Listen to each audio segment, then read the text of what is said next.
So this is Mr. Tan, and today we're looking at project management.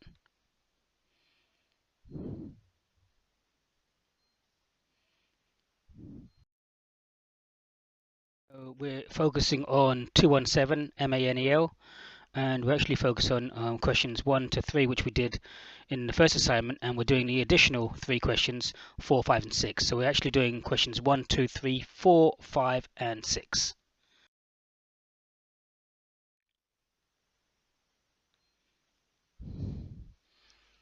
So as always, we're going to obviously start off with looking at the questions in the assignment brief, because even though the task is provided in the assignment brief, we need to ensure that we answer all the questions 1, 2, 3, 4, 5, 6, because that's ideally what we're going to be graded, or you're going to be graded on.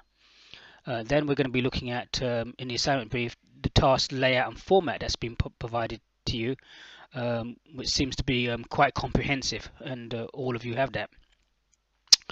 And then within that kind of framework and task of a 3,000 word plus or minus 10% in a executive report format, you're gonna look at kind of like a traditional and agile type approach, but we're going to really be focusing on a traditional waterfall approach in terms of implementing a project. And then finally, we'll be looking at critical path analysis as well, and how you would actually implement a critical path analysis to this project. So looking at the questions first, question 1 says define a project, its characteristics, and the role of the project manager. So these first 3 questions you did in your first assignment, which was a poster presentation of 20 minutes. Question: justify the application of the theoretical frameworks and methodologies within a project environment. And there you looked at, you looked at a traditional approach given the case scenario, and you looked at a agile approach. And the case scenario in the first assignment was to review how you would select a company of your own choice, and then in the cubicle side of the operations, you would change it from a cubicle to an open plan. And then the third question was to critically calculate the composition and management of teams in a project environment. Okay, so again, in there we were really hoping you to get to focus on, a team effectiveness and what contributes towards team effectiveness in terms of the composition of the team, the work design, the processes, and so on and so forth. So the keywords for the first 3 questions. Question 1 was define, which means to state or describe exactly the nature, scope, or meaning of something. So define. Question 2, the keyword there was justify, which means to show or prove to be right or reasonable. Justify, to prove to be right or reasonable. And then in question 3, critically evaluate. There you must provide your own opinion or verdict on whether an argument or set of research findings is accurate. Next 3 questions. So that's the first 3 questions. You've actually covered these before in the first assignment, so you should be familiar with those. The second 3 questions says formulate a project management plan.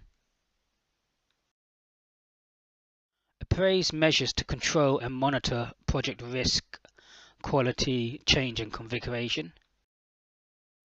And then question 6 says to evaluate project success and failure, and decimate the key learning points from the delivery of the project. Let's look at the keywords. So the keywords in question 4 was to formulate, to create or prepare methodology. In question 5, appraise, assess the value of. And question 6, evaluate, to weigh up, to look for the pros and cons. So, we've kind of given you a format to carry out this CID, and it includes an executive summary, an introduction, with what the project is all about. The project rationale. Why should this project go ahead? Risk analysis. Project plan and management. Project evaluation and closure. Conclusions and future changes. Now, in fact, when you actually look at all these, we're going to be doing these anyway, but when you do look at these, they kind of like follow the carrying out of a project plan. And the case example was to continue from the first assignment and to provide this report format of 3,000 words plus or minus 10%, where you would actually carry out the planning of this project from a cubicle to an open space. So really, if you look at the assessment criteria and you look at the assignment task, it asks you to carry out this project plan, and the project plan, by carrying the whole plan out and the different elements and parts of the plan in detail, then you're actually meeting the assessment criteria. I mean, you're obviously going to be reviewing the project life cycle, the different stages of the project. You're going to be reviewing the project management process. You're going to be viewing the project management process in terms of the initiation stage, the planning stage, the execution stage, the control and monitor stage, and then the closing stage. And then within each of these stages, as you will see as we go further down, in the initiation stage you'll be looking at various elements, including the development of the project charter and the identification of key stakeholders and stakeholders in general.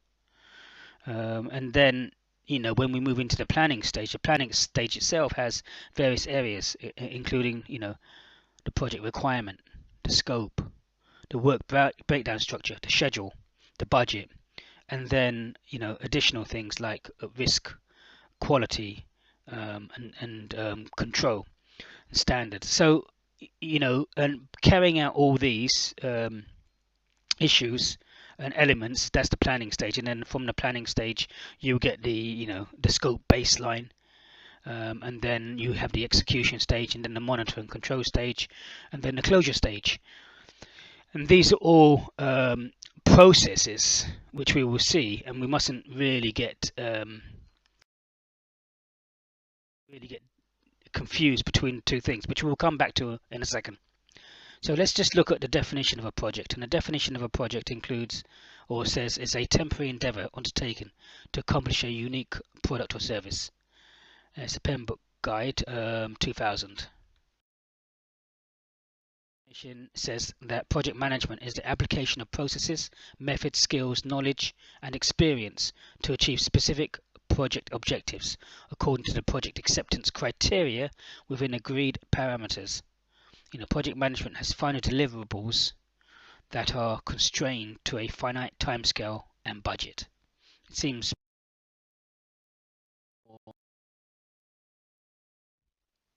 so. You've got various goals there in terms of what you're trying to achieve. In terms of the project, in terms of increased efficiency, greater productivity, greater staff motivation, increased communication from this task requirement. But ultimately, the reason why you're trying to do this project in the first place, what are you trying to achieve from it? Now, when we look at this type of approach, we're going to be going through in detail the different sections within a project life cycle. But there are two different parts within a project, and there's the project life cycle and there's the project management process. Now, the project life cycle are the different stages which is relevant to your project that the project will go through. What is stage 1, stage 2, stage 3, stage 4? What are those stages? And then the management process is the elements of management to control getting each stage done, and these consist of 5 elements. Which consists of the initiation stage, as I said, the planning stage, the execution stage, the monitor and control stage, and then finally the closure stage. And then within each of those stages, there will be additional stages that would need to be completed. Now, if we look at the different stages, so if you see this house, you can see there are different stages, and really the project management process in terms of, as I said, in terms of initiation, planning, execution, monitoring, control, and closure, would normally be in each one of these stages. But what normally happens is that we don't really apply it to each stage. What we really do is apply those 5 areas of the process groups to the whole project. So the whole process of initiation, planning, execution, monitoring, control, and closure would be applied to all of these as one whole. But instead of doing that management process for each stage, so you do it all together in one go. So this traditional approach involves a series of consecutive stages in the project management process.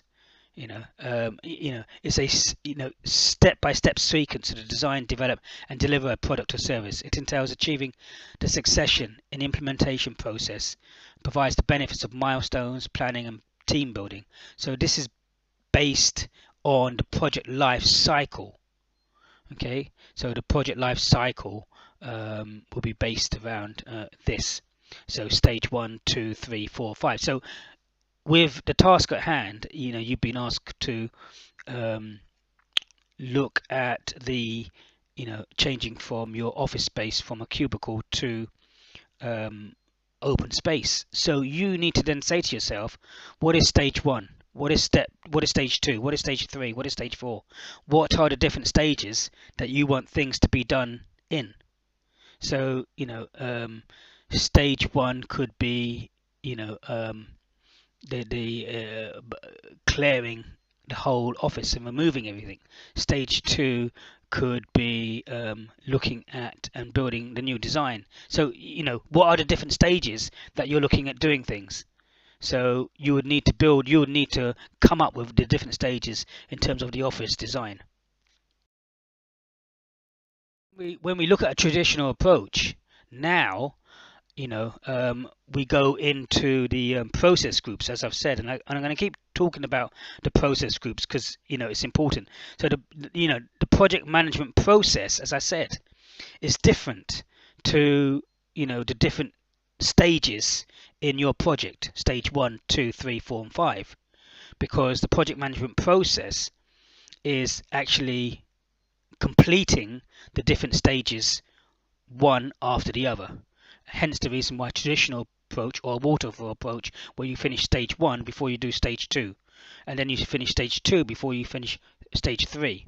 But at the same time, you've got this management process going on, including the initiation, planning, executing, management, control and monitoring, and closing. So and then within each of these, as you will see, there are different sections. So let's have a look at the initiation. We'll have the development of a project charter and to identify stakeholders. So fulfilling the preconditions, defining the project objectives.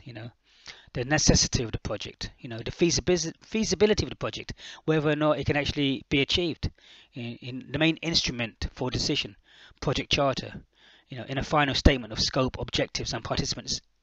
So we're going to have a look at developing a project charter in a second. But again, this project charter is important because it tells us what the objectives are, what the purpose is, what the key roles and responsibilities are in some of them. So who are the key stakeholders are, because it's important to know these and also to know what the responsibilities are of these key stakeholders, to know that you're actually meeting their needs. The key stakeholders could be the key people who are funding this project. So again, very important.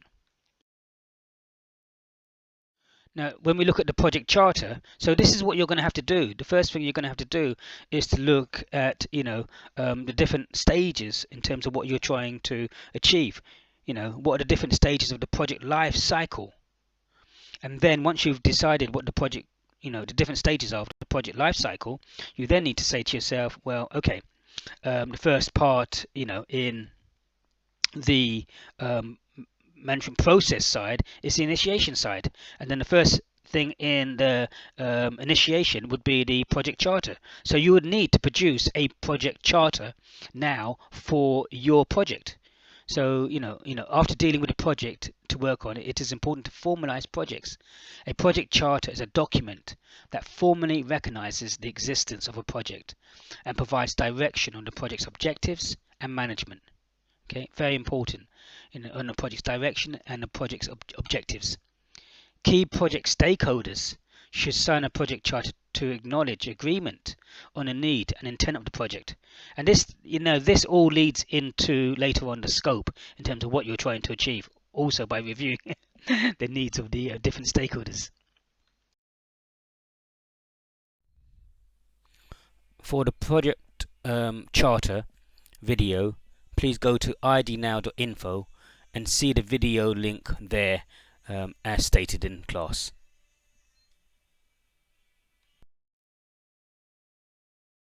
Here are some different examples of project charters as well.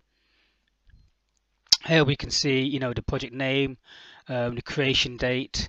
We've got the project description, the project purpose, the project goals and outcomes, and so different projects and different project charters will have different information on them. But predominantly, as we saw in the video, you kind of like want a project charter to you want them to include a little bit more detail, the project date, the project objectives, the project approach here. And you've got the roles and the responsibilities of the people who are going to be working in the project. So ideally, you need a statement of the problem statement, the business need, the SMART goals, specific, measurable, attainable, realistic, and time specific. How long it's going to take. But we know how long this project is going to take because in the assignment brief it said it should take between 1 and 3 months. So you've got your time there in terms of what you want to look at. Then you've got your scope, and then your team, and then possibly milestones that you might have during the project. And then we said that within the initiation stage, had two parts. One was the project charter, which you would need to produce for your project, and then the second thing that you would need to do is to identify who the key stakeholders are. Who are the key stakeholders directly involved? It could be who is actually authorizing this. Is it your bosses? Are they the directors? Who's actually authorizing you to spend this amount of money to change their office system from cubicles to open space? You need to include the people who are going to be working there, contractors, suppliers, any local government in terms of regulations, in terms of changes, in terms of building changes. So again, you need to detail and justify who those stakeholders are. Stakeholders with a direct interest, stakeholders of standing, legislative agencies, indigenous groups, commissioner for who are these people apply, and broader stakeholders. So within here, within the initiation stage, you really need to look at your project charter, and then the details of your project charter, and then the stakeholders. Who are the key stakeholders, and how much importance do they have in relation to your your project? Then as we saw in the project management process, the project management process had 5 stages. The first stage was the initiation stage. The next stage is the planning stage, and in the planning stage there are kind of like 6-ish type areas there. If we look at the planning approach, we have to look at the project requirements, the scope, which is very important. Well, all these elements are important, but the scope is very, very important. The work breakdown structure, very, very key. Schedule, budget, and then other areas include, quality, risk, HR, communications. But we won't be talking about all those additional areas, but we will be definitely covering project requirements, scope, work breakdown structure, schedule, budget, and risk as well. So, what are the project requirements? Well, the project requirements, in order to describe the needs of a project, as a result of the project managers or a small subset of project team members write the requirements for the stakeholders. These requirements are then routed throughout the organization in an attempt to gain alignment and buy-in. Often the requirements are not uniformly understood and they do not represent the full breadth of the project needs. So, some people could argue you really need to get all the stakeholders sometimes into one room to find out exactly what the requirements are. If you can get all the key stakeholders into, one meeting and then hammer out exactly what everyone's requirements are, then that would be good. Because if you think about it, if you're a key stakeholder, you're really going to be looking for the top or the best of the best. You're not going to be taking into consideration time frames. You're not going to be taking into consideration budget. If someone says to you, "What are your requirements?" then normally you're going to be, asking for the best of the best, and you're not really going to be looking or taking other things into consideration, like the project manager would take into consideration, and to see if these things are workable and compatible. So, how you get these requirements is important, but get all the stakeholders involved and get them into one room talking and let them hammer out exactly what everyone needs, and then come to some compromise and some agreement. The question is, what is project scope? In many ways, project scope is the easiest thing to understand, but one of the most difficult things to agree.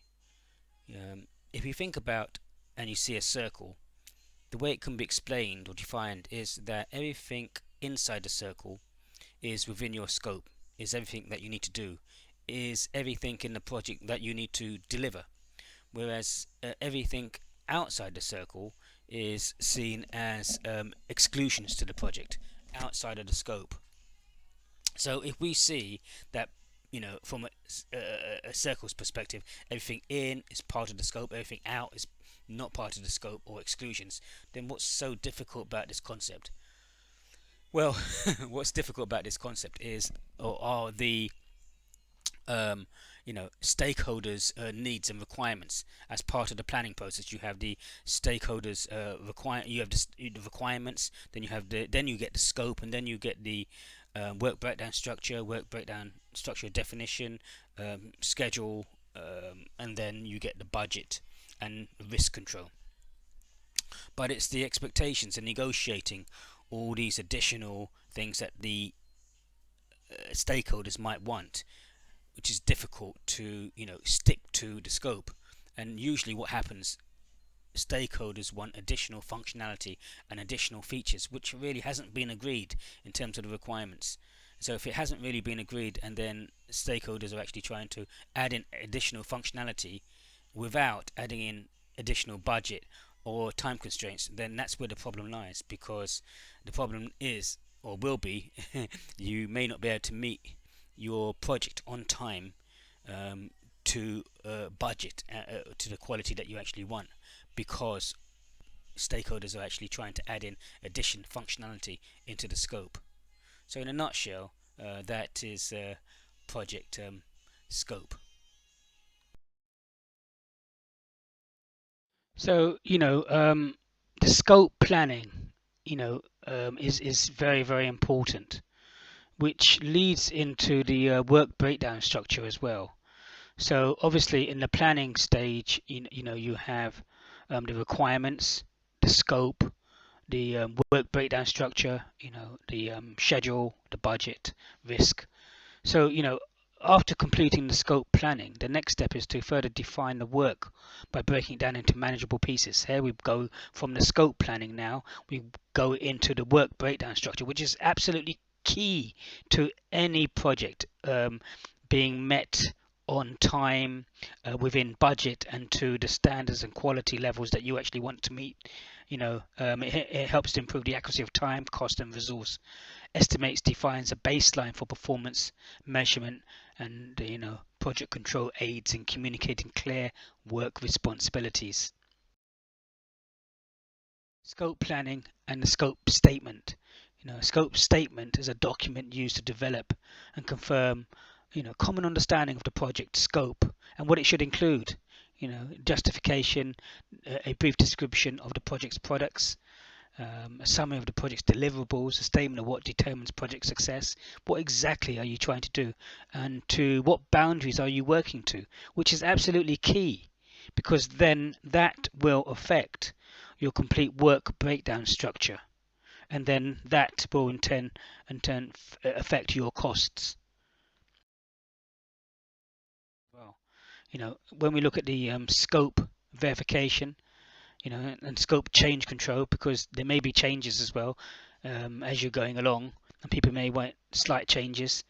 It's very difficult to create a good scope statement and work breakdown structure, for a project. It's even more difficult to verify a project on scope and minimize scope changes. Many projects suffer from scope creep and poor scope verification. And again, you're going to hear this phrase again and again, scope creep. When you've actually agreed everything with the stakeholders, and then there are slight changes or not enough detail put in to actually state exactly what that entailed, and that other people thought that, oh, they took it for granted that would include this and it would include that, but whereas it doesn't include these things, so they want these things to be added now. So scope creep, because normally people don't want to pay any more money for additional things that they look for, and they still want it done in the same time. So yeah, it's very difficult. Fox Mayer drug filed for bankruptcy after scope creep on a robotic warehouse crept in. There's many areas and examples of this where scope creep can help your project to fail due to changes, due to people wanting additional things, due to things not being understood and correct in the first place, and so additional changes need to be made, and which costs more and which takes more time. So once we have the scope, and you've got the scope detailed, and you've kind of agreed it and worked it with the key stakeholders and stakeholders at large, so you kind of like have the scope statement, and you have a work breakdown structure, and then you have a work breakdown structure dictionary to actually clarify exactly what these things mean. So very, very important. And the work breakdown structure is actually key to the success of the whole. I mean, each element is key, but the breakdown structure helps you to control every element and control what's required, and work out the costs involved. And then you can, once you know the work breakdown structure, you can then really try to apply degrees of risk to it as well, to see what could or could not happen. So when we look at the work breakdown structure, it's a deliverable orientated grouping of the work involved in a project that defines the total scope of the project. So the work breakdown structure is literally the different details of the different sections and subsections within those sections to determine exactly what is required to do this. It's a foundation document in a project management because it provides the basis for planning and managing project schedules, costs, and changes. So here you can see below, within the planning stage, we are looking at project requirements, scope, and then moving into the work breakdown structure. If you can remember, in the process, you had the initiation stage, which included the project charter and the key stakeholders, and then the next stage was the planning stage. The planning stage, which includes these kind of like 6 different areas, can be more. But remember, this management process lies within the different stages of the whole project. Okay, so again, when you're looking at that, that is called the project life cycle. The project life cycle, which this management process works within that project life cycle. It's important to understand the difference between the two, that this is a management process that helps you achieve the project life cycle. So please, now we're going to see some examples of work breakdown structures, which will have different sections and subsections within them.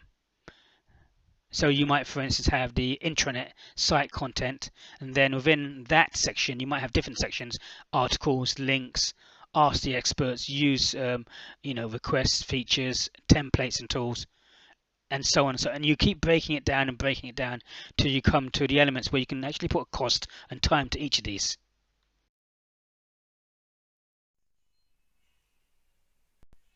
So the question is, what is the work breakdown structure? Well, the work breakdown structure is the tasks which have been broken down into smaller tasks to such a degree where you can no longer subdivide them anymore. So all the tasks make up the entire project, and it gives you a complete overview. So when we think about this, what is the point? The point is breaking them down into its smallest or lowest common denominator helps you to manage the task and to know what's actually involved in the task. It helps you to estimate time required to complete the task, and to some degree it can help you estimate the cost involved with completing the task, ceteris paribus, all other things being equal, and that you have the appropriate information enough to do this. Now, when we look at the work breakdown structure development guidelines, you should stop breaking down each of the tasks when you feel that you've got to the lowest possible level. So you got to the level to do an estimate on the desired accuracy of that task. This involves get involved those people who must do the work and start the planning process. The work breakdown structure should be completed before the schedule. And the work breakdown structure does not have to be symmetrical. It doesn't have to be all the same with the same number of tasks and subdivided tasks. What are the uses for the work breakdown structure? Well, the work breakdown structure helps you to visualize the whole project and whole scope. Helps you to visualize exactly everything that needs to be done. And then it helps you to assign responsibility for project tasks. So again, very, very useful. Even when estimating, people are going to come to you and they're going to say, well, what do you think this is going to cost? But you have to be very careful in terms of giving your estimate, because your estimate is based on the variables and the information that you have at that time. But that information could change. So usually an estimate becomes the target that that stakeholder actually wants. So estimating is not an exact science. All projects have a series of variables that make it impossible to give some people call an exact estimate. So there isn't an exact estimate because it's based on the variables at that time, and those variables can change. When you think about it, you must have a person, or at least a certain skill level in mind when estimating how long a particular task will take. So if you've got a builder on a specific task, how long does that put, or an electrician to rewire a house? How long on average does it take an electrician to rewire one house? And what are the approximate costs? So that you can actually measure it.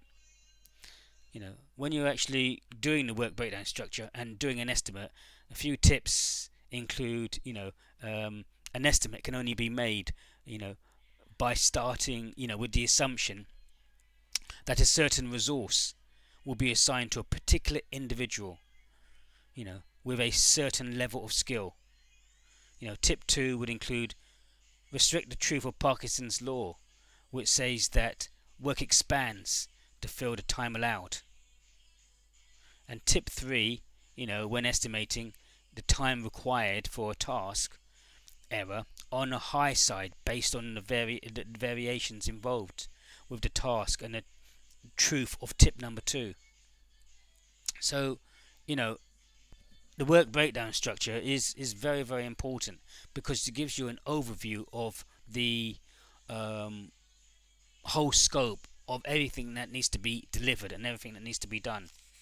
If we think of it in relation to the case scenario we've got with the cubicles for an office space to be removed and to create an open plan, in class we discussed the possibility of 4 stages. The preparation for the office, the first fix, the reconstruction, and the second fix. So 4 different stages.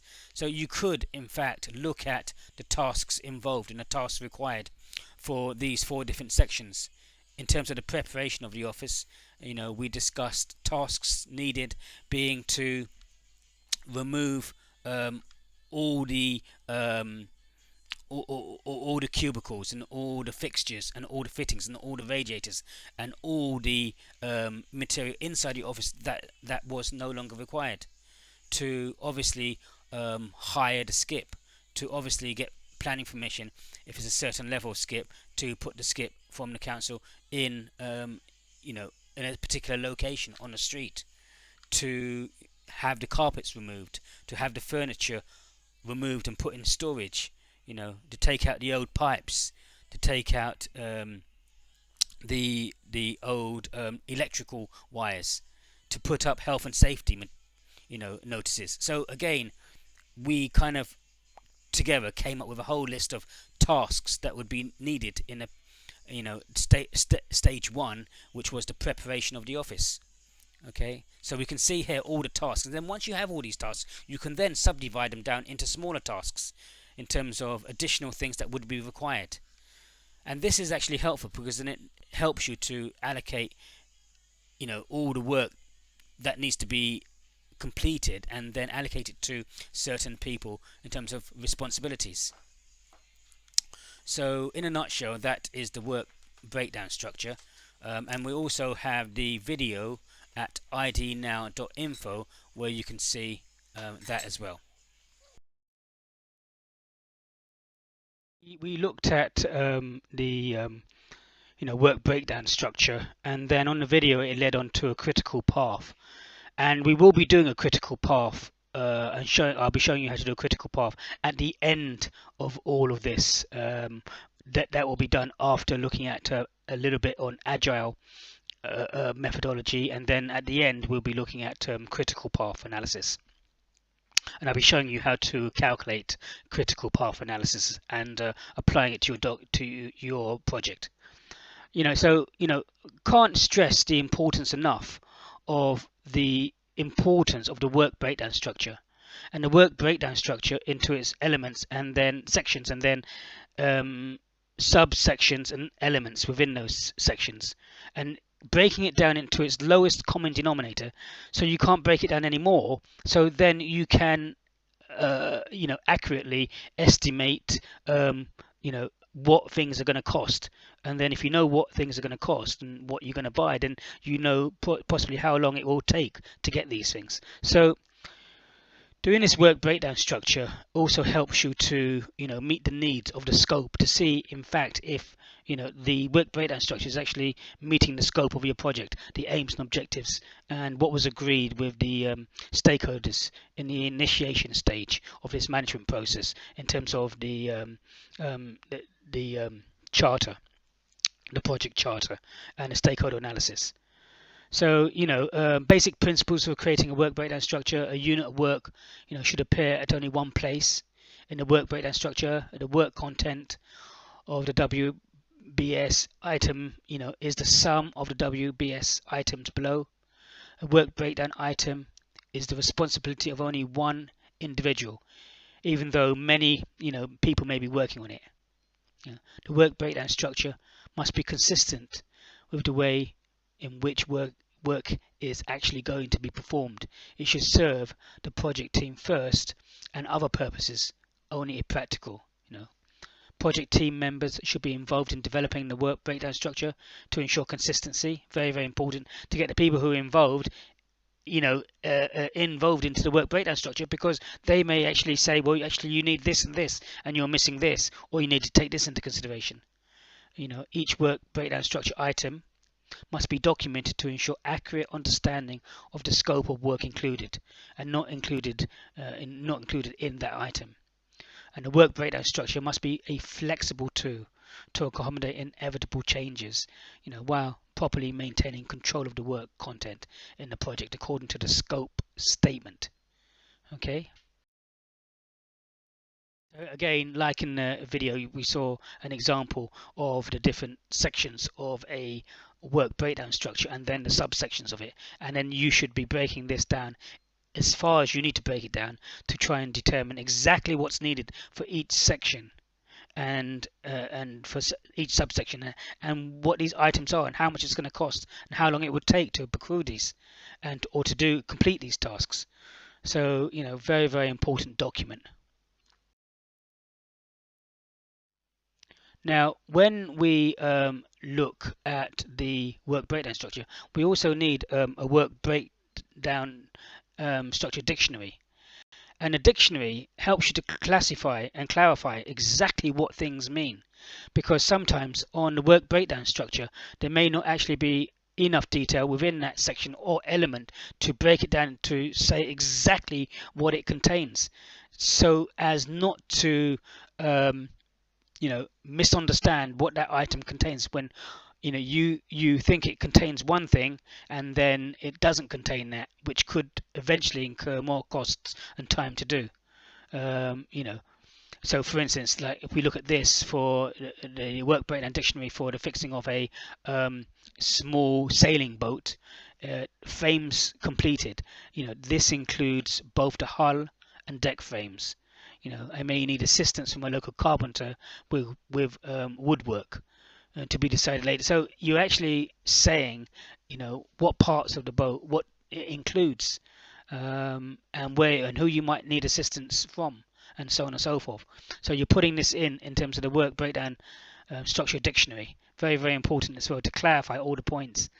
Yeah, very, very important. If you ask someone to fix a door onto your house, you're saying them to fix a door. Well, what does it include? Does it also include to put on the handles and the lock? Does it also include to put on the brackets? Do they need to measure the door? Do they need to fit? What exactly does it include? Do you understand? So having that dictionary again helps you to clarify, so there is less misunderstandings.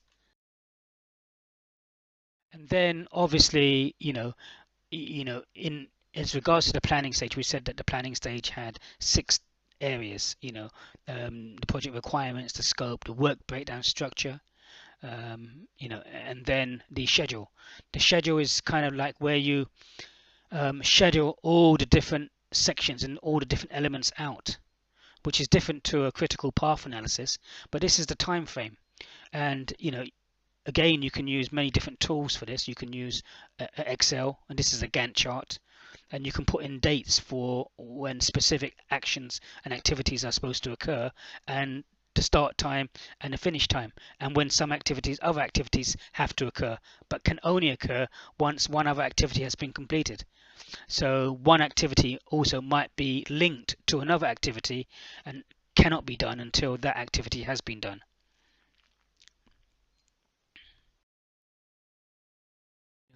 When we look at costs, because the next phase on the planning side of the management process, from initiation planning and then planning in terms of the different stages, you've got the budget and the costs, and there are several types of cost estimates and tools and techniques to help create.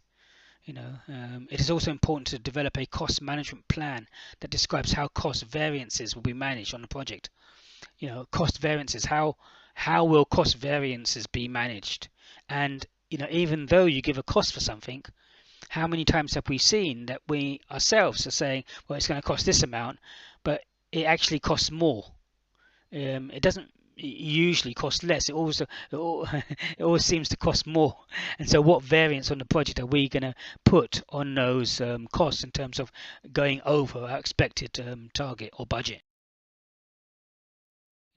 When we look at types of cost estimates, we can see it from a rough order magnitude, very early in the project life cycle. Well, you have why done, how accurate, maybe -20 to +75%. Then you can have a budgetary early, 1 to 2 years out, -10 to +25, or definitive when you've gone deeper into the project and you know exactly a better estimate in terms of what these costs are. Later on in the project, 1 year out, it provides detail for purchase estimate and actual costs, -5% to +10%. So exactly what are these cost estimates? The cost estimates will obviously be dependent upon the different times that you're trying to do this. And also, when you're trying to put costings down, one way to do this is to have your work breakdown structure. So if you've got your work breakdown structure, all you're doing, you're putting the different sections of the work breakdown structure and then the subsections. So the sections could be manufacturing, electronics, rigging, and testing. And then the subsections could be materials decided, materials procured, frames, and so on and so forth. And then what you do is you add, either actual or budgeted costs to these, and then at the end you total it all up. But bear in mind this, there will be some variances in this budget. It's not going to be 100% accurate. There will be either a plus or minus percentage on these, and you'll have to allow for that.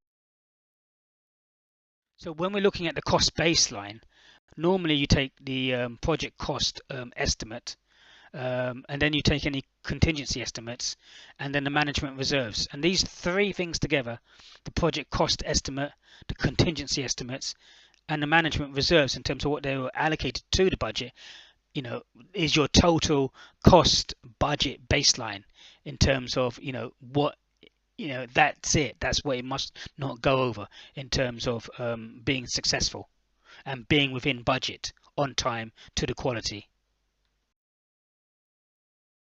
So we've looked at the areas of project requirements, the scope, the work breakdown structure, the schedule, and the budget. Within the planning stage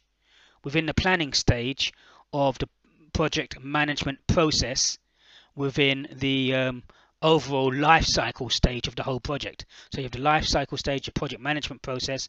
We did the initiation stage, which included the charter and the key stakeholders. Now we're still on the planning stage, and within the planning stage we looked at project requirements, scope, work breakdown structure, schedule, budget, and now we're going to bring in risk. So because one of the questions in the assignment brief also touched upon risk and risk management.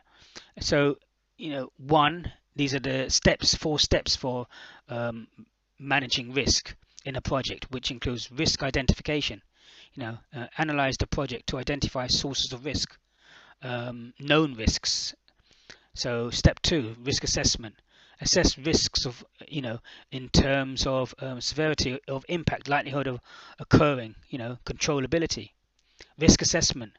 Risk response development, develop a strategy to reduce possible damage, develop contingency plans, and then risk management plan, risk, response control, implement risk strategy, monitor and adjust a plan for new, risks, change management. So you need to look at this because, I was speaking to one builder, and he was saying to me that he was working for a company and they had different projects on the go. So they might have this small, building construction company had different projects and many different people working for them. And people will be working on all these projects at the same time. And what he found was that, what was one of the factors that caused time to go over. And if time went over, it meant that the contractor would have to be paying their staff more money, which means that the total profit of the business would be less. And one of the reasons why a lot of times that staff were actually had to stop work was because they didn't have the materials.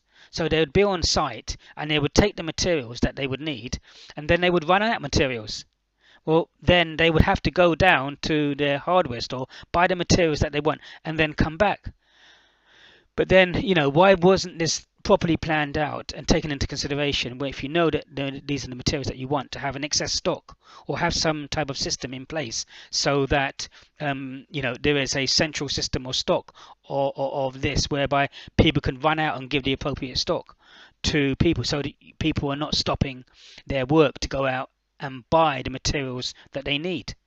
So again, you can look at all different types of risk that could come up in the planning of the cubicle from a cubicles to an open space. What are the risks? What are the things that could happen? So you need to look at this, and you need to kind of use this model and come up with some areas of risk that you think might occur with your company example and your project. So for project risk video, go to idnow.info and see the link for this particular video that I would like you to watch. So let's look at risk identification. Again, kind of covered it in the video as well, but let's look at this. A list of all the possible risks that could affect the project, okay, at different parts of the project as well. Within the planning stage, within the execution stage, different parts and areas of it. Risk management team consisting of core members and other relevant stakeholders as well. Get the stakeholders involved as well to see what possible risks. The team uses brainstorming and other problem identifying techniques to identify potential risks. I mean, you might say some people could look at this very negatively, but it's not. It's actually very positive to say what could potentially go wrong. And if you can foresee something happening before it's actually happened, then you can anticipate and you can take action against that. Organizations use a risk breakdown structures, RBS, in conjunction with the work breakdown structures to help management teams identify and eventually analyze risks. So, it is very important that you come up with the risk identification for your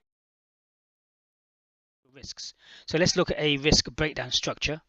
So again, if you have the different elements, and then within the different elements, you could attach risks to these.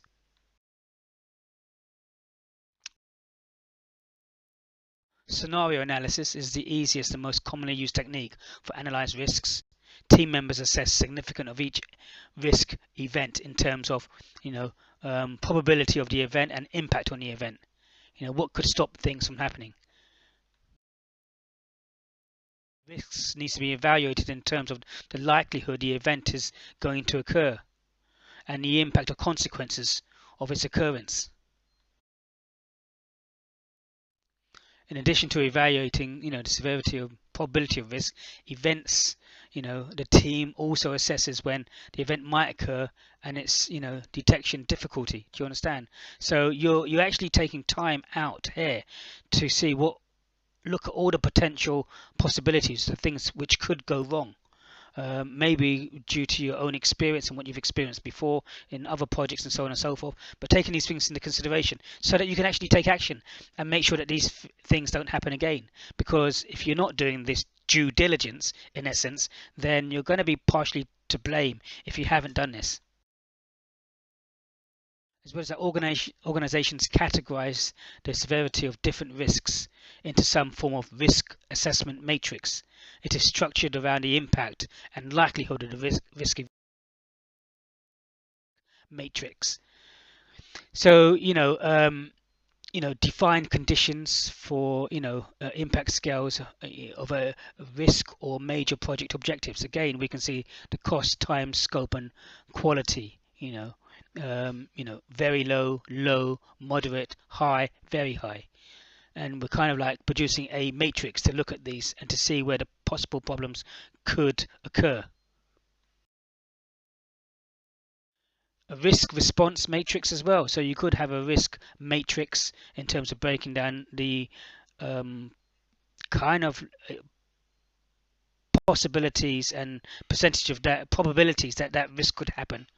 And then you're actually saying, well, what would be the risk response mate? What would be the response if these risks actually happened?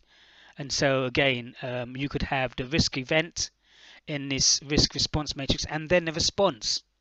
So I would suggest that when you're looking at yours, you should have your risk breakdown matrix. You should have your kind of like degree or probability that these things could happen at certain elements within your breakdown structure. And then you can have your risk response matrix to determine what action you would actually take if that event actually happened.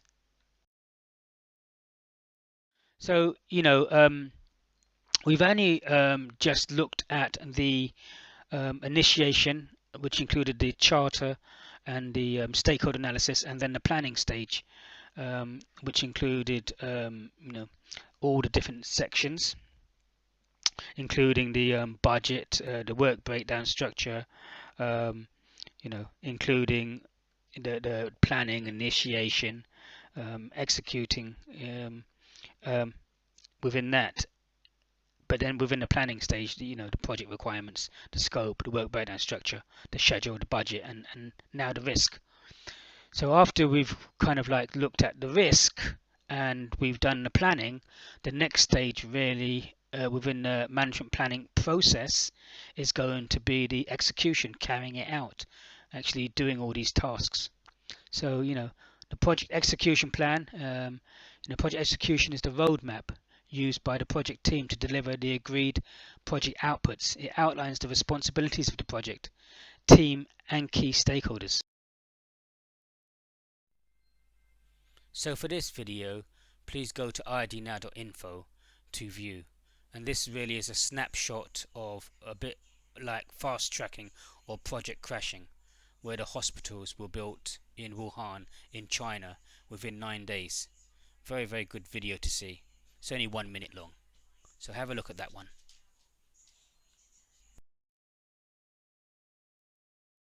When we look at the traditional approach, the next thing after within the management process includes the monitoring and control. So in the process, as we said before, in the management process, you had the initiation stage and then the planning stage, and then we execute the project, meeting all the requirements in the work breakdown structure.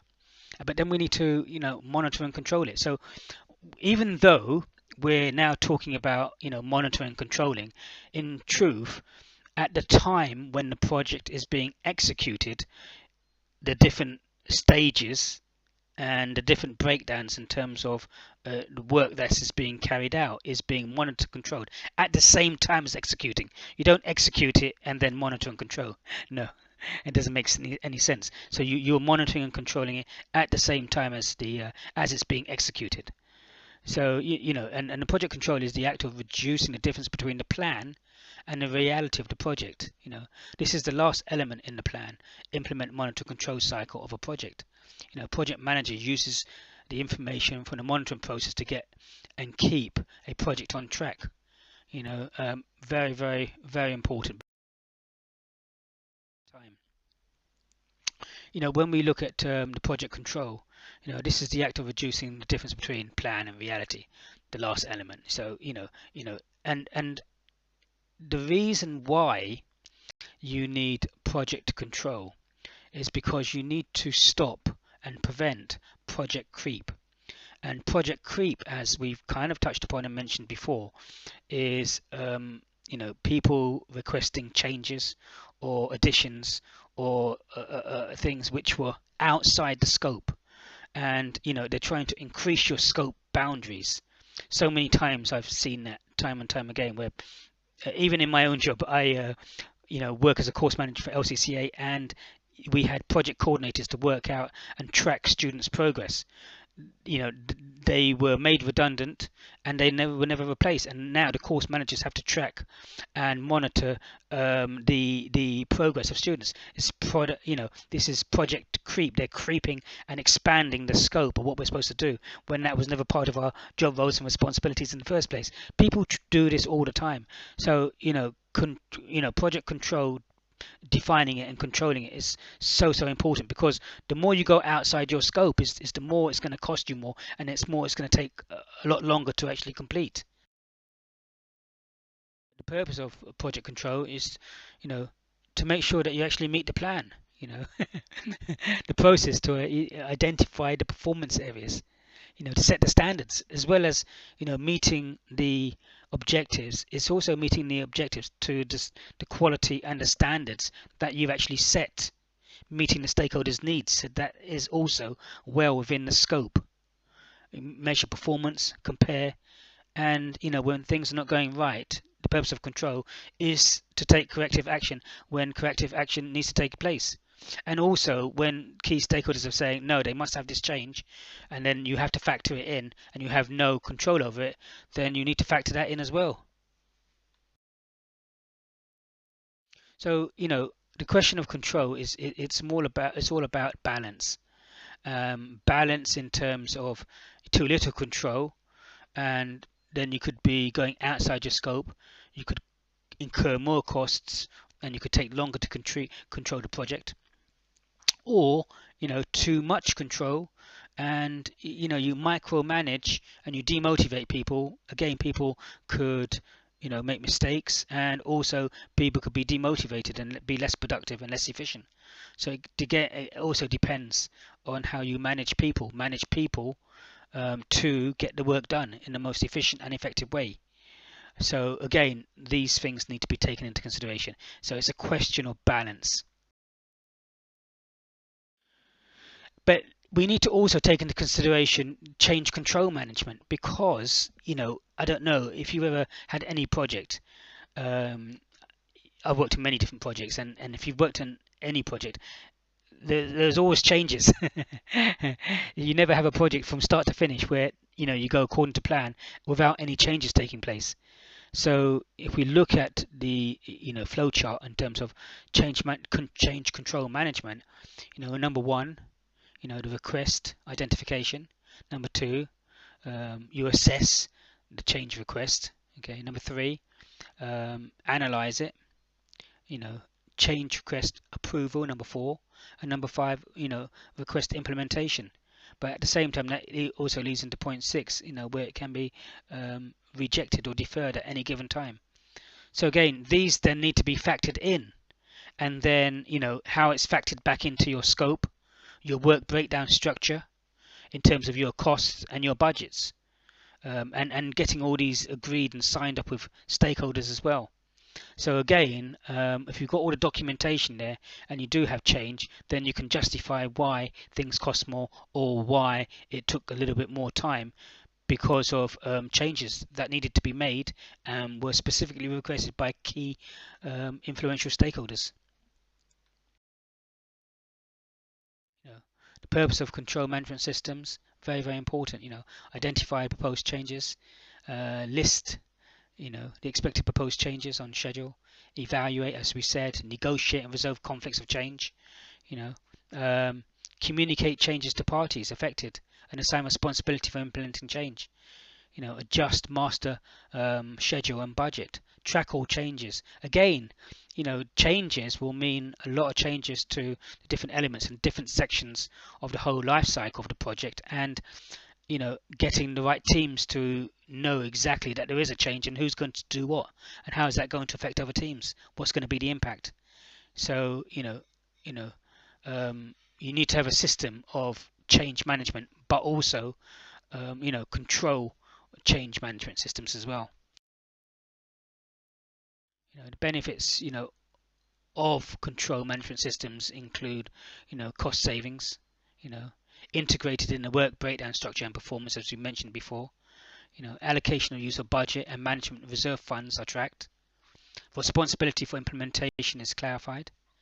Effect of changes is visible to all parties involved.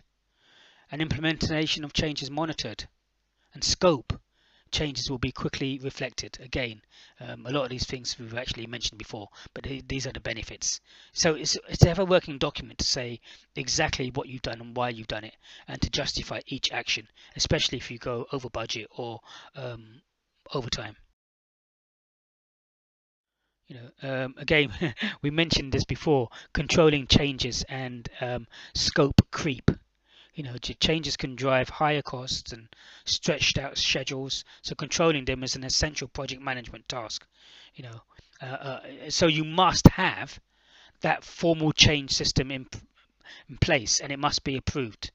See, once you get the approval and the right stages signed off by people, then that is approved and that is worked into the whole structure, and then you know why it's costing more and why it's taking more time.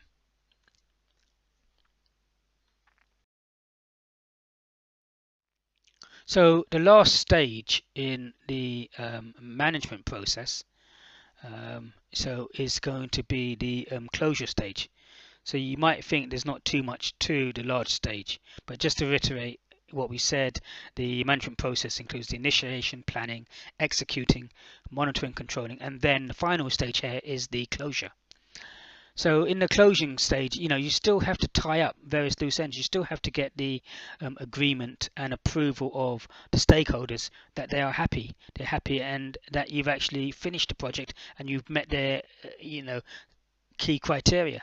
It's an act of gaining stakeholders' continuous acceptance of the final products and services.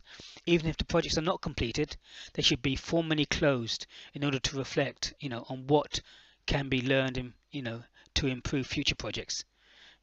Therefore, it is not necessary to complete the project in order to close it.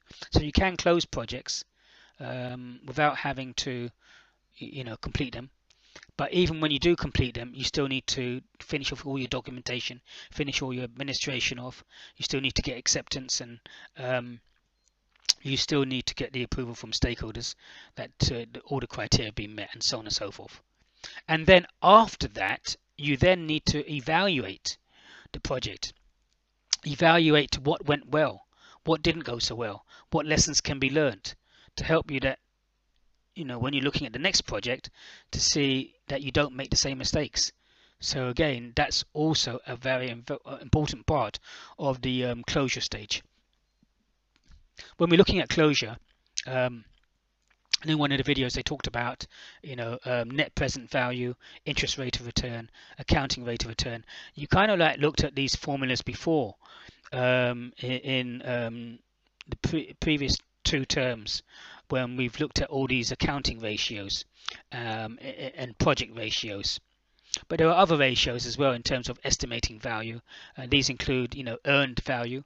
So for instance, if you complete if it costs you £1 million and you've completed 20%, then you've got value in there of £200,000. But then you've also got the growth default calculation, where what this calculation is basically saying is that even though you can't see any benefit to it, and the benefit may be at a level which levels off for a long period of time, but then the growth default calculation shows that after that time it grows exponentially, so it just grows, just takes off in one go. So in other words, don't give up and don't stop, keep going if you use the growth default calculation approach.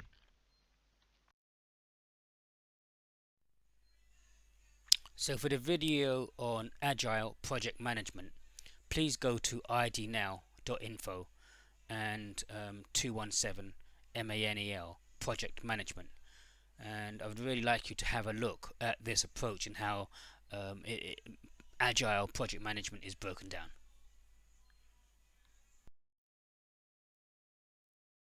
So we touched on Agile there.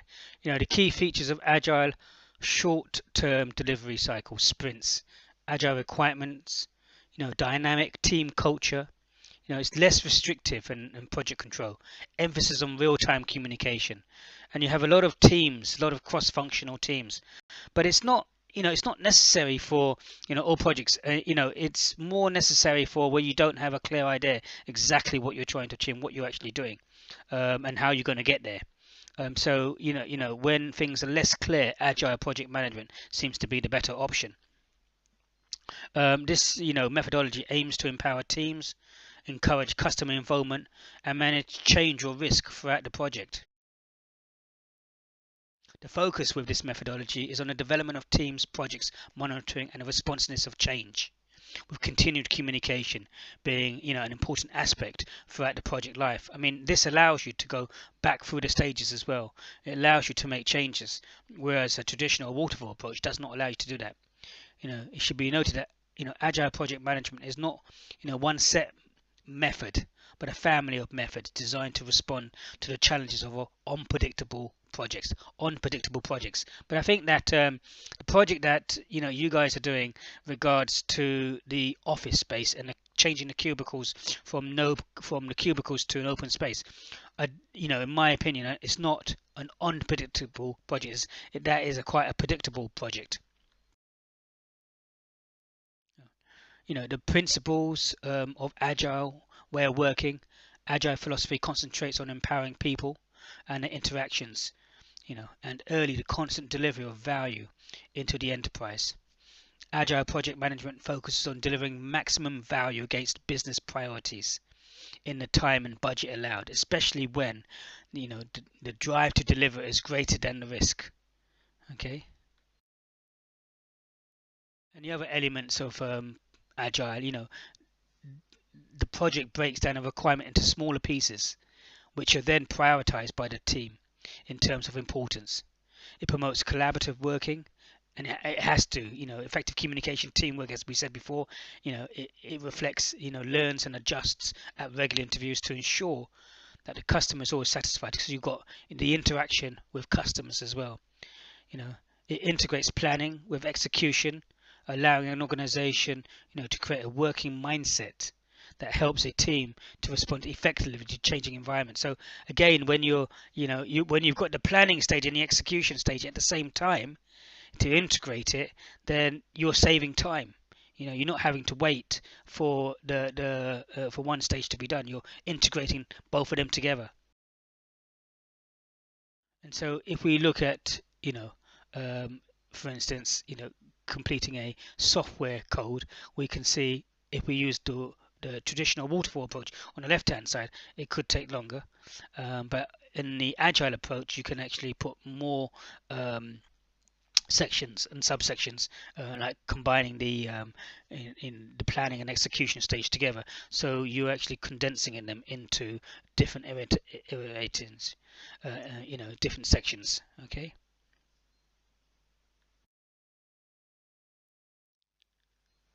So you've got irritation 1, 2, and 3, and we can see that within each of these, what is actually what actually wants to happen in an agile approach as opposed to a traditional approach. Again, you have the characteristics of agile versus traditional, and you know you have kind of like the organizational structure is traditional is linear, whereas characteristics of agile scale of projects is small and medium scale, traditional larger scale. And again, so you can see the differences here. Agile approach, the involvement of clients is high, where in a traditional approach the involvement of clients is low. And in my mindset, you don't need a high level of clients involvement or stakeholders involvement when you're actually doing the project step by step. Escalation management, when problems occur, the entire team works together to resolve it. When the escalation to managers when the problem arises, and so the managers actually take care of it. So you can see the differences between traditional and agile. For me, my view is that I think traditional approach, sequential, you know what you want to do. It's not complicated, it's not difficult, and the objectives and aims are quite clear in terms of what you want for the cubicle changing to an open space. So I'm going to briefly just touch on teams and team effectiveness. obviously, in terms of stages of group team development, you've got storming, forming, storming, norming, performing, and adjoining. Forming when the team comes together, storming when the personalities and you may have certain levels of conflict levels within that team, and then the norm starts to happen, so you get norming in the team, and then hopefully you get performing, and once the project is achieved and you've achieved your objectives, then you get adjoining, and then the team members break up and go back to the respective department. This slide here that a lot of you didn't really talk about in your first assignment, in terms of what makes team effectiveness. And the team of people, you need to state the team of people that's going to be working with you, and you need to specify who are these people, what are their roles and responsibilities, who are going to get you to carry out your work breakdown structure and the execution of your planning stage. Who are the people? What is the context? Do you have adequate resources? Do you have leadership and structure there? Is there a climate of trust, performance evaluation, and reward systems for achieving, small targets? What about the composition of the team? Do the right people have the right abilities to do what they need to do? Do they have the right personalities to actually mix in the team composition? Are the diversity there? Is the size of the team too small or too large? If it's too large, it may not work. If it's too small, you may not have enough people. What about member flexibility? Are the people in the team flexible enough to do what you want them to do? The work design of the team, the autonomy. What type of, do you have autonomy there? What about skill variety, task, identity and task significance? And then the process, the process in terms of specific goals. This is where your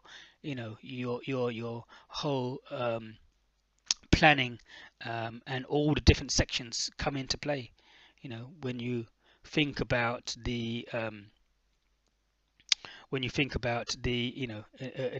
initiation stage of the management process, initiation stage, including the project charter and the identity of the key stakeholders, and then the planning stage, the process, the planning stage including the requirements, the scope, the work breakdown structure, the schedule, the budget, the risk, all these things. Do you have all these in place? Team efficiency. What about the conflict levels in the team? And social loathing, because these things need to be taken into consideration. I remember putting the best team of in my hospitality class. There was these top 4 students who I put into one group, and because they wanted to work together and they chose to work together. But when it came down to the presentation, they delivered the worst presentation in the whole class. Why? When these students were all top producers in terms of quality of work. Well, they just couldn't get on together. There was just too much conflict in the team, so they just could not perform, and subsequently they all got a bad mark. So if the conflict levels are too high there, then you're not really going to get team effectiveness.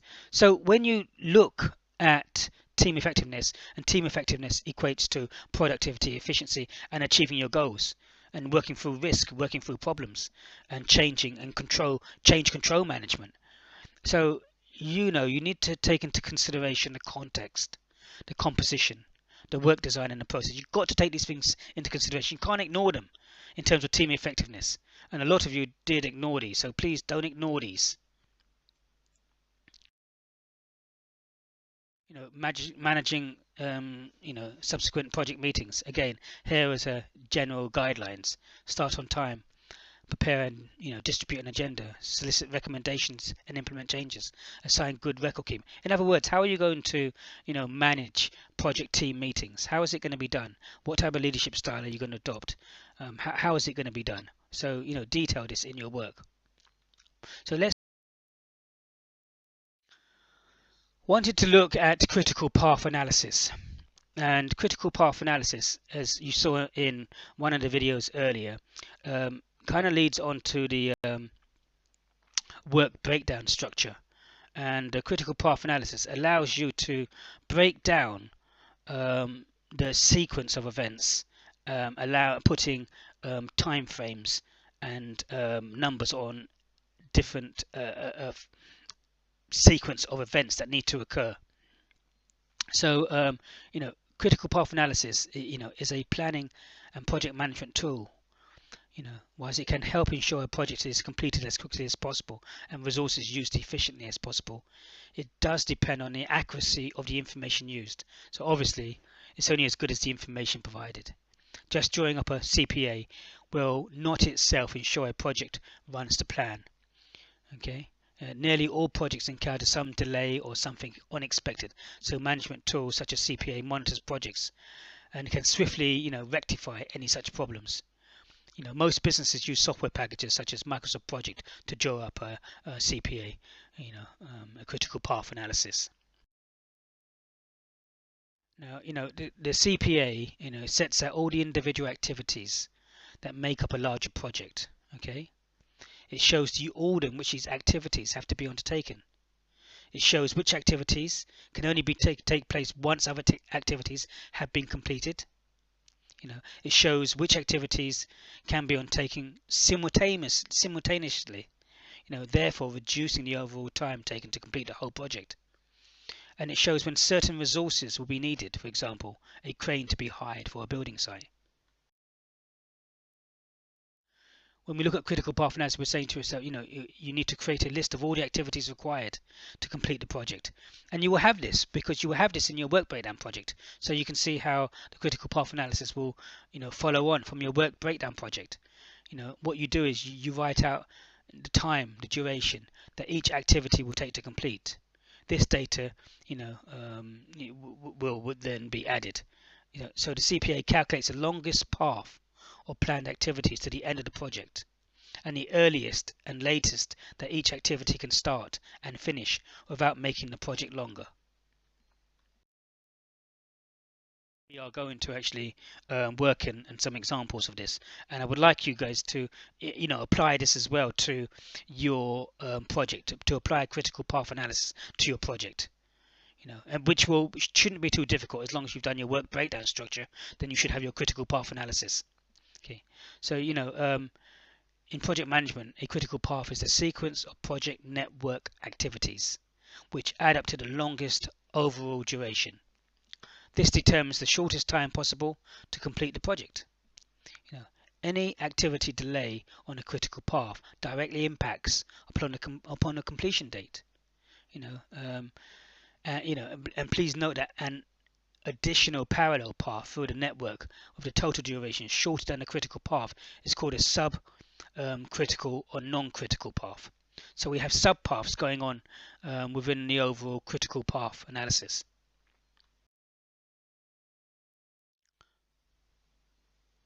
So drawing a network, so we use nodes. So in the video you heard nodes, and a node denotes the start and finish of each activity, and an arrow denotes the activity which has a duration. So and we move from left to right. We don't move from right to left. We move from left to right always, and it begins on its own. So B and then C may begin once A has finished. So you've got to finish A before B and C can start. But at the same time as C is starting, B is starting as well. So D may start once C has finished. Okay, but B has started before at the same time as C, but D can only start once C has finished. Again, if we put some times on this, the critical path analysis duration is 6 weeks to complete the entire job. So from point A, from number 1 A, we're looking at 2 weeks. Okay, so 2 weeks again plus 2 weeks. So A plus C plus D equals 2 plus 2 plus 2, which is 6 weeks. So we can see it takes 6 weeks to complete. So let's look at some rules of critical path analysis and networking. So we've got 6 rules here, and time always flows from left to right. Rule number 1. Rule number 2: the length of the arrow is of no significance. So the length of the arrow, no significance. All events except the first and the last must have at least one activity entering and at least one activity leaving. No activity may start until all preceding activities in the same sequence are completed. Number 2 activities can only have the same tail event and the same head event. This is all going to make sense to you when we see the examples. When we actually do the examples, this will make a lot more sense to you. Activities must start from a lower number event and end in a higher numbered event. Okay, this will make sense to you. So here's a dummy here. So we've got A and B, and there's a link between E. E follows D and C. Okay. Now, to make the required link A and B, and C needs to use the dummy activity. Otherwise, there would be no obvious dependent link between C and B. Okay. Now, the dotted line represents a dummy activity. This is used to ensure the logical dependent upon each activity is represented. So we're talking about the dependence affair of each activity being represented. Now we can see that C can begin only once A and B have been completed. But due to the direction of the arrow on the dummy activity, activity D is waiting only for B. So things we need to bear in mind here. So stick with this. We're gonna use an example in a minute. So stick with this, and this will make more sense to you once we use the example. So EST represents the earliest start time. EST is the earliest start time. An activity may begin, which will depend upon the duration and order of the previous activities. An LFT, the latest time an activity must finish, so that the entire project can finish within the minimum duration time. Okay, so let me just say these again, because we're going to be using these in a second. So that is the EST, the earliest start time an activity may begin, which will depend upon the duration and order of previous activities. And LFT, the latest time an activity must finish, so that the entire project can finish within the minimum duration time. Okay? So here is how we use the node. So on the left hand side we have this semicircle, we've got the event number. So is number 1 or number 2, number 3, number 4. So we won't be using this figure, but it just represents which one comes first, second, third. And then we have the earliest event time, and then at the bottom right we have the latest event time. So the earliest event time is the earliest that this task can start, and we're saying the latest event time is the time that we must do this within, in order for the project to be completed on time and therefore on budget. So let's have a look at some numbers here now. So node numbers showing order activities in the left. So you've got number 1, number 2, so it shows this is the first node, and number 2 shows this is the second node. Okay, now A represents the first activity, and it's going to take we're talking about days, 3 days. Okay, so and then B represents the second activity, and it's going to take 5 days. So arrows indicate the order of tasks. The above letter above shows the order, the time period below the arrow. Okay, so we're going to use an example, and then so we can see that the earliest start time is 3, because we've got let's have a look. So so if we can see, we have 3 here. So if it takes 3 days to get from here to here, then obviously the earliest time we can start number 2 is going to be 3. Okay, so that's how this works out. Okay.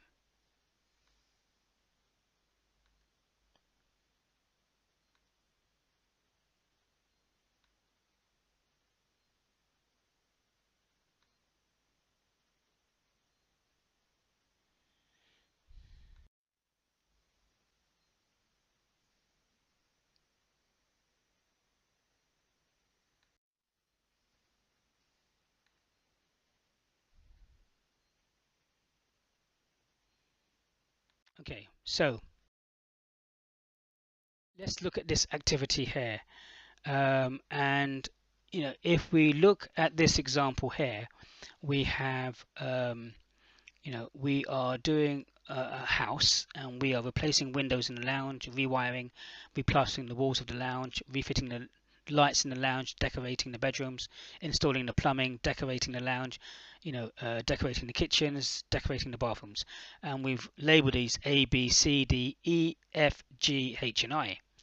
And we're saying that to replace the windows in the lounge, it's going to take 4 weeks, and to rewire the house, it's going to take 4 weeks. And then we've said, we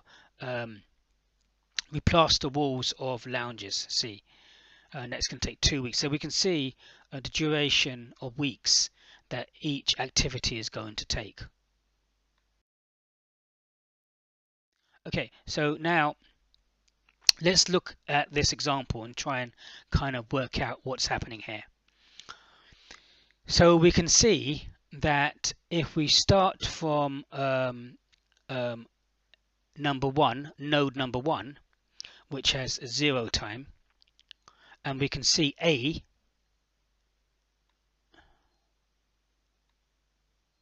so A takes 5 days, 5 weeks. And then with number 2, obviously the earliest this can start is 5 weeks.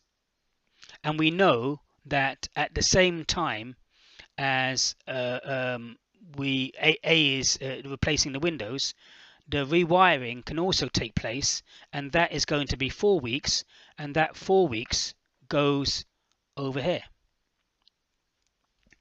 So again, we do the next one, which is C.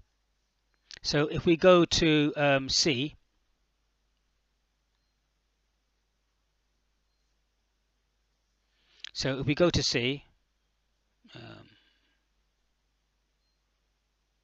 and in C we've got replastering the walls of the lounge.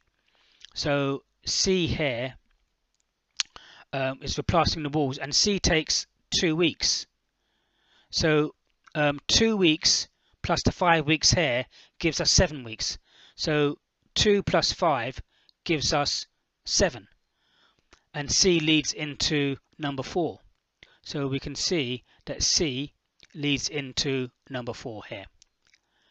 But at the same time, we've got D fitting the lights in the lounges, which is also leading in to node number 4. But we don't count this week here in here. We count the longest period of time, which is 5 and 2 weeks, which is 7 weeks.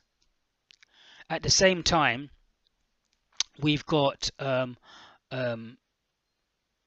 decorating the bedrooms, which is 5 weeks. So E, which is here, E, decorating the bedrooms, which is 5 weeks. Okay, so we take the the longest period of time. So 7 plus 4 here is equal to 11. 5 plus 4 here is equal to 9. But if we take F, and F is installing the plumbing, which is 5 weeks, so 5 plus the 4 here gives us 9. And then if we look at H, decorate the kitchens, which is 3 weeks, so 9 plus 3 equals 12. So we can see that this is the longest period of time that it should take. When we look at I, decorate bathrooms, well, that is done at the same time as other activities are being completed in the house. So it doesn't take any longer time for that to be done whilst the the decoration is being done in the kitchens. So the longest period of time this takes is 12 weeks. So we can see how by taking the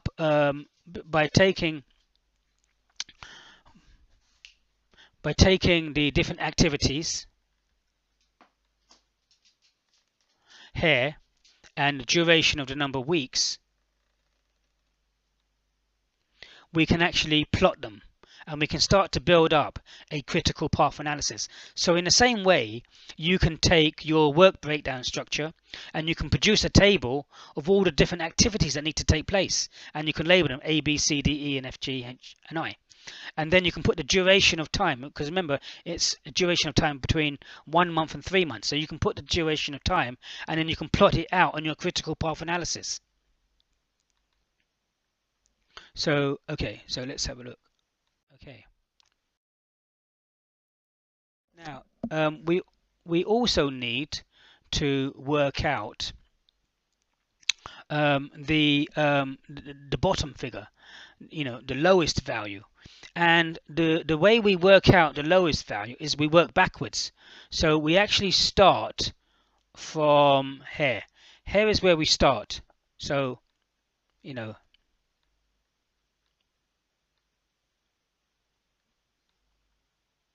so we start from here. You have to excuse my handwriting. So we start from, and we work backwards. So, how do we actually get backwards? We work backwards from the last node. So if we're working backwards, where's my monitor gone? So let's take, for example, so we can see that if we take 12, which is what we had here, 12, the lowest one here, minus the 4. So if we've got 12 minus 4 gives us 8. And 8 minus 2 equals 6. So we work backwards to get the the latest time that we need to complete it by in order to meet the timescales and the budgets. So if we've got 12 here, so back here, 5. Here we've got 9. Minus the 5 gives us 4. And 4 minus 4 gives us 0. So if we work backwards, we can work out the the latest possible time that we need to complete the project in order for the whole project, to be completed on. There is another example here, and I would like you guys to try and do this example by yourself. So you have the activity here of baking a loaf of bread. You got weigh, the mix, the dough, prepare, preheat, knock back, second, cooking. So, and you've got this in times of minutes. So now what you need to do by yourself is to try and draw this critical path by yourself. The solutions here for you, but actually tried it out yourself. For you to try. Again, I would like you to try this activity yourself. Solutions to the question.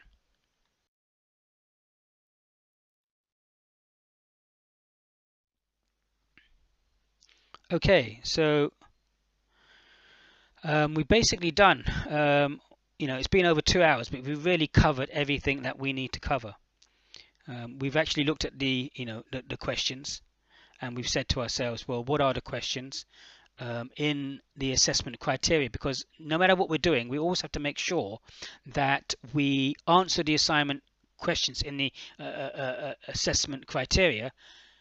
And when we look at the questions, we must highlight the key words, because it's all good and well just looking at the question and answering the question, but we must answer the question in relation to the key words. So if it says to explain, then you go into detail. If it says to evaluate, then you need to weigh up the pros and cons, which is a different type of answer. So it's important to look at the questions and the key words to those questions.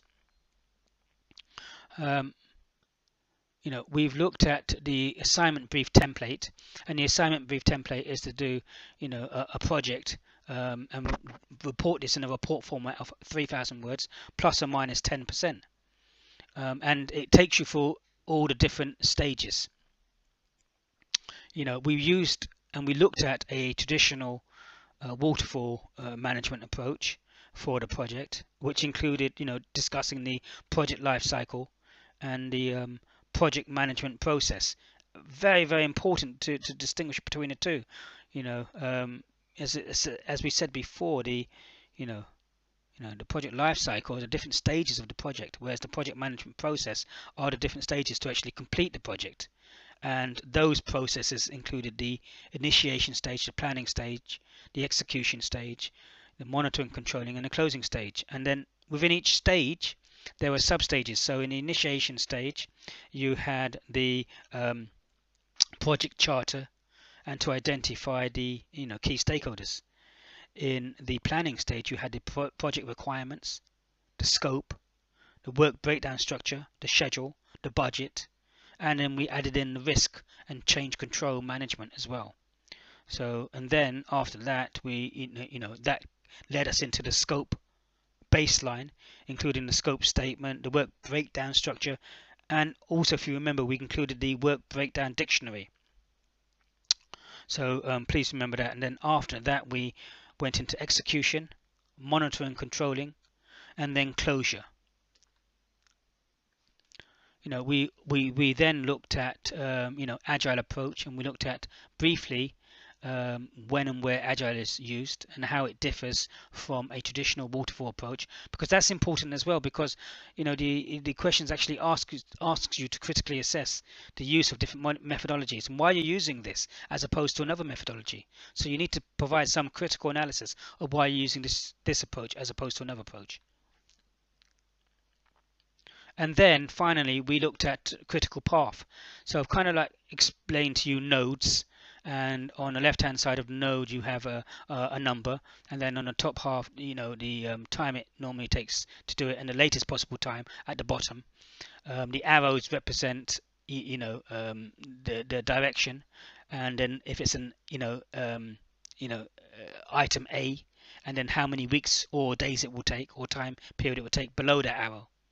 And so moving forward, and we worked through those, and then to get the least amount of time that it takes for the project to be on time, we worked backwards. We worked backwards to get the bottom figure on the right hand side. And then I provided with you 2 more examples for you to complete by yourselves. The answers are actually there to show you that what the critical path is, and also how to calculate it as well. So you do need to also provide a critical path analysis for your project, and this is easily done once you've completed your work breakdown structure and your costings. Costings will obviously link into your work breakdown structure, and then you would put costings for each section and each element within each subsection. So I hope that has helped, and that has been from today from Mr. Tan, and we're looking at project management at Coventry. Thank you. Bye-bye.